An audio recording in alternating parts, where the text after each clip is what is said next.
Okay, I'm gonna ask him a question. Yeah. Okay, respond. Let me just say the question. Let me say two things. Let me say two things. First of all, the question is about police brutality, right? If he wants to broaden it and talk about black responsibility, shame on him. Because that's not what the conversation was. That's not what my question was about. By the way, he was the one that brought up police brutality. I didn't even bring it up. He brought it up. And he said that we need to be more respectful. That is what he said. I didn't bring it up. You don't think so? And so ultimately, when we talk about police brutality, we are talking about people who are being paid with our tax dollars to protect us. That's facts. And if they are also treating us in an inhumane manner, killing us in some instances, then they should be held accountable.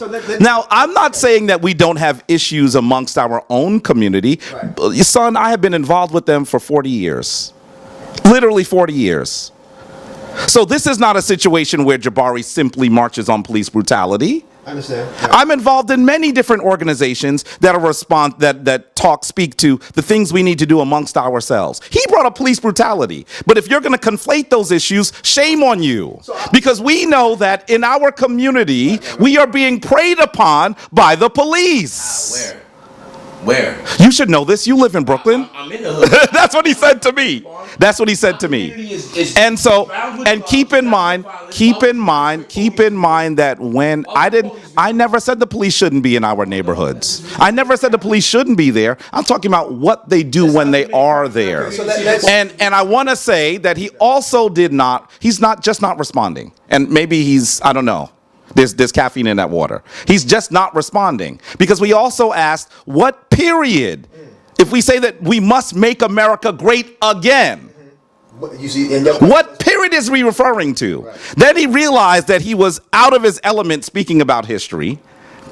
He said the 20s, and he said Black Wall Street. I asked him, well, what year did Black Wall Street end? When was it bombed?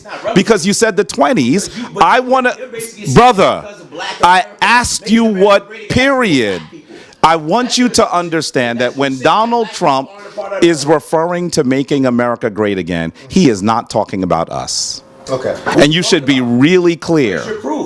And so you need to know, he said that we used to have a lot of immigrants from Europe. He said these things. Where is it at? Brother, okay, let's do this. First, let me start here. You should know that there's a New York Times article that describes the fact New York Times. that he just dismisses the paper of record of the United States. That's what he does. So here's, family, you have to understand something. You can have your own opinions, you can't have your own facts. Right, that's right. Yeah. And when someone begins to cite facts with people who have been absolutely sullied by the Republican Party and by Donald Trump, they simply say that the facts aren't there. And so you need to understand, you need to calm down. No, that's how you. Because the reality is, I could turn it up on you too. You're in my home. I'm trying to be polite. Right? I'm trying to be polite. I could turn it up because he sees a dude with glasses that has a college degree. He don't think I'm from the hood. What made him think that? What made him? He came in. No, that's from this neighborhood. He knows where I am. No, he did say, this is how college-educated liberals speak, is what he said. So I want you to understand that if we're going to be respectful, I've given him many facts, but if he is going to be respectful and have a dialogue, we have to hear each other, right? And so he's been yelling the entire time. Right? So I want you to understand that there have been several investigations into Donald Trump's father's role in a Klan rally. Okay. We have seen articles in the Brooklyn Daily Eagle from their archives that rally occurred. That rally occurred on May 37th, 1927. Where's the article? Let him. Now he wants a picture. Yeah. Keep going. I want proof. Yeah. So I'm telling you where you need to look. Okay? I'm telling you where to look. Okay? And so if he's not prepared to do any research, this is a difficult conversation. And so then you need to understand that then you need to tell him that he has to stop. You gotta let him go. This is not the barbershop. This everywhere is the barbershop. Let him finish his bill. And I want you to understand that he said many things that we should be concerned about. Okay. Right? Let's just begin there. He said many things we should be concerned about. I want to stick with the issue of police brutality. I want to stick with the issue to some degree of the Central Park Five. These are men that were beaten into a confession. No, it was not. And then they were exonerated and freed. 7 years later. And in fact, all of the people and most of the people involved have actually had consequences around their role in their case. Right. I'm not talking about people, something I read. Right. I'm talking about people I know. Right. By the way, I must be older than him because I'm not talking about what I saw on Netflix. Right. I lived it. Right. I was there. I was a young man at the time, terrified. And I had been treated poorly by the police. I knew what they were going through. And I know 3 of the 5 men. Okay. So this is not a situation where I just watched a Netflix movie and got confused. I'm talking to you about what happened in our community. And Donald Trump called for their murder and in a full-page ad. And then, in addition to that, after the men were exonerated, he said that that was not true, that they were still guilty. He actually said that the police are being too polite to people now, that he even said to a group of law enforcement officials that now you're being careful with their heads when you're putting them into the car. You don't need to do that anymore. So these are the kinds of things he's done. I need to address that, but let me give both of y'all an objective build on that of why I have a problem with that mentality. So about how police conduct. I'm gonna speak on conduct. And this is going to transcend just only, our issues with dealing with police in our community. So the conduct is this. I'm a retired infantryman in the United States Army. Okay, combat. I went. Thank you, brother. I went to Afghanistan. I've served in 7 years in a combat capacity in this country. So the standards that I'm held to as part of being a 1%er, which is the combat arms, when we go overseas, the rules of engagement in the time of my service was that if you see the Taliban, Al Qaeda, and ISIS, you cannot shoot them first. We have to wait till they engage us. So we'll be around them. Now, these are so-called active terrorists and enemy combatants, and we are around them. We see them right there. There was people that we saw that we were actually searching for, and we could not until they engaged us. We were not told to engage them, because if we did, we held to a standard that we'll be brought up on charges of war crimes, and we're doing a disservice to our country if we be the aggressor in the midst of war. So I have a problem. I have a problem, right, as a serviceman, if me and my battle buddies are in freaking war. Okay? Mind you, in my service, I was living with the imams. I was living with the religious elders. So I have a different perspective on this war thing, America's role, Taliban, Al Qaeda, and ISIS. I have a different perspective. We can continue to build on that later. But my point of saying that is, because we followed the rules of engagement, right? And we held to a high standard to represent America as warriors. Then I come back home. I hold my police officers in every service in our communities across America to a standard of the same professionalism that I'm held to out there, and I've lost battle buddies to war. Okay? So I don't care if it's LAPD, NYPD, or no PD, should not being paid to be professional, first should honor their service to the community they're serving. I have a problem with any officer not being objective in doing any harassment. I respect officers that uphold professionalism and standards. There are quite a few officers in this country that do that. And you can actually feel it on them. They actually have a presence of them. So when King talks about respect spirit, I totally agree with him that we should have that. But that's for the big homies and the YGs to do with each other. We have to each one teach one with each other. But I'm saying, beloved brother, respectfully to both of y'all, is that, you know, having served at that level, I do have a problem coming home and whether it's the training, the resources, you know, the proper psychological support. No. The proper support for these officers to know how to engage with us, right? Again, in the military, we have to deal with everybody. That's right. Regardless of where you come from. That's right. And then you deployed, you have to stand it. So my thing is, how come we're not holding these same officers to the same professional standard that we hold our deployed men and women in combat to when it comes to just being in our urban environments? And I want both of y'all to speak to this based upon what I just said. I just want to say this. First of all, in our community, the mentality is fuck the police, right?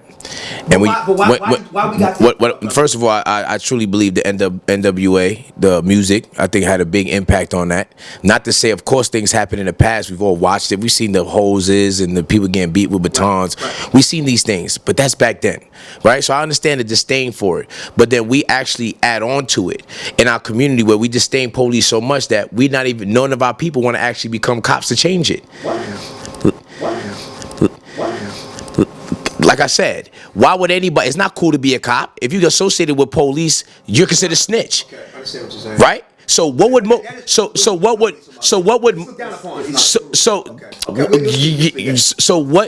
what if you are making our people afraid to even be a part of the law enforcement because of what they will be said about in the hood? Why would they want to become that? So now we have less of our people in that department in order that could actually relate to us from where we're from. Okay. Do you understand what I'm saying? Okay. So at the end of the day, like I said, respect is the thing, big deal.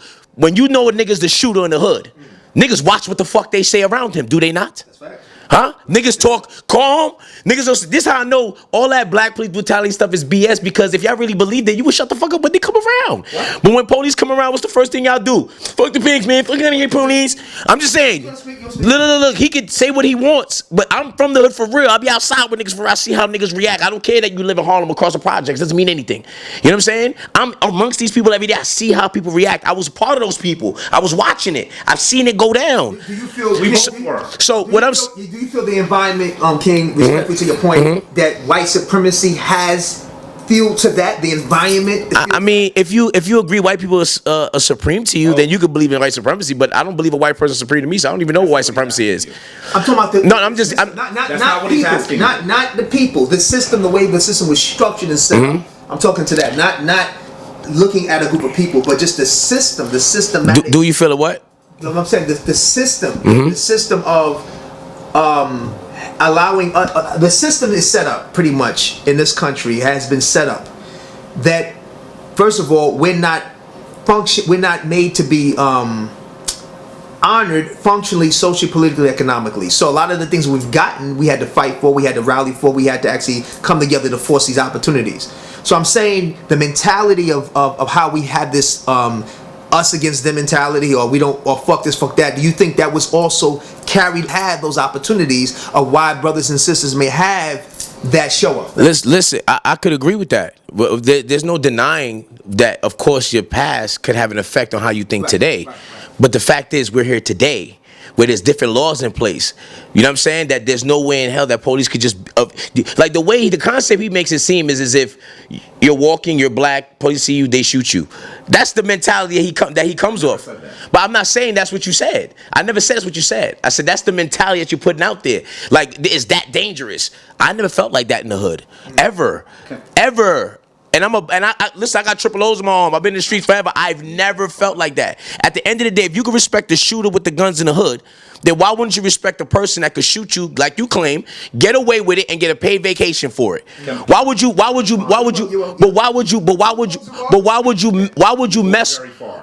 you mess with those people at the end of the day? Why would you mess with those? Why would you? I mean, because you said a lot of lies since you've been talking here. You just been making stuff up. You know what I'm saying? Because a lot of CNN information you've been giving out. But what I'm saying to you is, if us as a community, if we believe that police is really doing these things to us, why are we so disrespectful to them? Why are we so quick to talk down to them? At the end of the day, even if I feel like a person is a fucked up, messed up person, let's say that, I'm still going to be respectful, because the way how somebody acts doesn't determine my reaction. I choose how I react. So if I get pulled over by a police officer, no. How about you let me live? Because I let you talk mad times. What I'm saying is, if a police comes to me, even if he happens to be rude, I don't have to respond by being rude.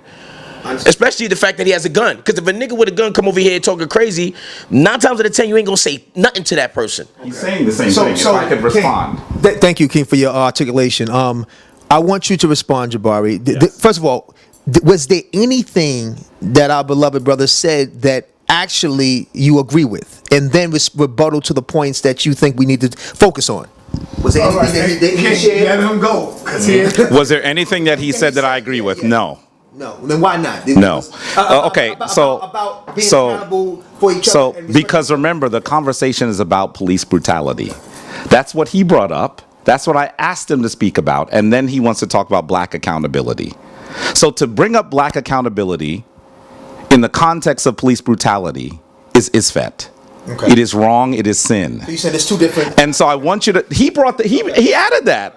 He brought up. First of all, I didn't bring up police brutality. He did. Right. So then when I asked him about it, then he talked about black accountability. Now let's be clear. I've lived in the hood all my life. I've been part of the hood all my life. I don't see black people being disrespectful to the police. What hood is he in? Is that what you see? And I want to be really clear. I want to be really clear about something. Here go the statistics from the FBI. Okay? These are the FBI statistics from 2012. Okay? Now, you should know that the United States population is 13% black, 17% Latino, and 63% white. Now, I know those are large baskets, and there's some smaller groups in there, but just stick with those statistics for a second. Out of all the people killed by the police, black people represent 31%. Latino people 12%, and white people 52%. Keep in mind, keep in mind that 63% of the population is white. So it is what we call disproportionate. And now let's look at the number of people that are killed by the police while they're not attacking at all. Right? This is by the FBI statistics, not some flaming left-wing group. And so you should know, this is from FBI statistics 2012, their supplementary homicide report of 2012. 39% of people, while not attacking, who are killed are black. Keep in mind that 13% of the population is black. 12% of Latino people who are not attacking and killed by the police, those are Latino, and 46% who are white. We have a problem. And for him to say that this is about disrespect, I want you to say that to the mother of Tamir Rice, a child playing with a toy gun and killed by police officers in less than 2 seconds. I want you to say that to Eleanor Bumpers, whose heart was shot out as the police broke here in Harlem, broke into her house and opened fire. I want you to say that to Amadou Diallo, who was doing nothing but going home and putting a key in his lock when he was killed. Shot 41 times. This is reprehensible. And I want to be respectful to this brother. And the only reason why I have an even moniker of respect for him is because I know he's misinformed. And that's the only reason why I have a moniker of respect. Because if he was informed, then I would have a bigger problem.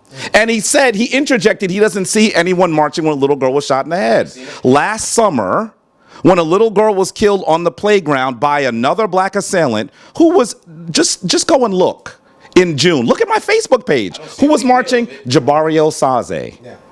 With Moms Against Violence, a Harlem organization I have been involved with for 25 years. So you need to understand that those marches that are not, brother, those marches that were not about the police, they occur every day of the year. There are no cameras usually when those occur. And you should understand that you should not even conflate them. Because there is criminality that occurs in every community. There are people who do things that are incorrect, illegal in every community. We're not talking about that. We're talking about being the target of people who are paying to protect us. And I want to be clear, I'm not saying it's all police. If you came in and saw a police car, you might have actually noticed that they came from this house before you came. I don't know if you noticed that. I have a relationship with the police department, and I chastise them by name. If you call the 32nd precinct or PSA 6 right now and say, have you spoken to Jabari Osaze? They say, I speak to him every day. I have a relationship with them. That doesn't mean that I should not chastise them for the things that they are doing wrong in this community, for the babies who have been killed, for the old women who have been killed. Right. Both of those one of the commanding officers is a brother. He sits on that couch and we speak. Some of those officers are, one of the officers is an initiate. I'm not going to tell you which one. So I want you to understand that I am not painting all of the police with the same brush. I don't need to. I have personal relationships with officers. My elder, Baba Heru Ankh Rasamad Sepata, toiled in your neighborhood of Brooklyn for 20 years as a police officer. Maybe you don't know this about me. You should do some research. I don't have an issue with police indiscriminately, but I do have an issue with their indiscriminate attack on black children, women, and men. And if he does not, he is absolutely acting like a traitor to his ancestors. And I'm hot about this because you cannot talk about black people being abused by the police. I gave you the statistics of people who are not even involved in crime, who are killed by the police. This is killed, not abused. I've been the victim of stop and frisk. All I was doing was going to work. What community you was living in? Right in Harlem. In the red zone, right? And I'm going to say in the red zone. He has the nerve to call one of our communities a red zone. I'm asking you. This brother his hood card needs to be pulled right now. Okay, I don't want to be a part of Right now. be fine with that. He says he's a conscious thug. You can have it. And all he's shown our community is being smug. That's the problem here. This is why we'll never change. We need to hold family. We need to hold people Preaching that victim who are traitors to our community accountable. How often do I use that term, traitors family? You've probably seen me, if you're part of Sarnez's channel, many times. I don't use that lightly. I don't use it lightly. I've had calm conversations with people in communities that I think are confused. When he's talking about our kids not having respect for the police that kill them, I got an issue. And I know you have an issue. And I know you have an issue. And I know you have an issue. The fact that he doesn't have an issue means that he is out of his ever-loving mind. I don't think that my point is this. If I didn't turn up, if I did not turn up, people at home would say, what's wrong with Jabari? Because I live in the hood. My family is your family. It's time to get turned up when someone says something like that. I want you to say that to the mother of Tamir Rice. Okay. Whose child was doing nothing but playing in a playground when he was shot. I want you to say that. I want you to say that to a Jabari Osaze who was doing nothing but walking to work and was made to empty all of my pockets and humiliated on the street. That's what I want you to do. That's who I am. I wasn't doing nothing but going to work. And by the way, I kept saying, I live right there. And what the police officer said, I don't give a F where you live. Empty those pockets. So disrespectful. Right. We have to change that. I'm not saying that we should get rid of police. What kind of foolishness is that? I work with them. Every community needs police officers, but we don't need them to abuse us. We don't need them to disrespect us. Big brother, is that so? My issue, and then I'll pass it to King. My issue that I have is abuse from a local level to a national level. Okay, so I'm talking about disrespectful abuse that the thugs have. Is the same disrespectful abuse I call the cops out on. So I don't want to ever think that I'm choosing sides, because again, a standard of men doing the right thing is what I'm focused on. So no. So what I'm saying, big homie, is that look, if King was talking about, we should also hold the G's accountable, who do the violence. So I'm not saying one versus the other. I'm saying, yes, the violence in Chicago, LA, New York, from the gangsters, we should hold that accountable. Just like sit right there and we talk. Okay, you're right. But just like I know we thought whose homie was coming. what I'm saying is that